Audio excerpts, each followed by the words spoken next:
做短视频一定要知道的3个软件。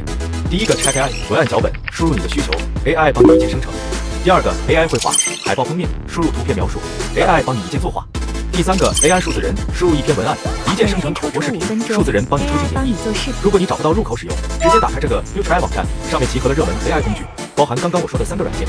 为了打开市场 ，FutureAI 送福利了，选择这个套餐299，获得全套 AI 工具，还能大家好，今天我在新市好。如果你也想入局短视频行业，做 IP 账号或是短视频推广，就在这个网站，快来了解一下吧。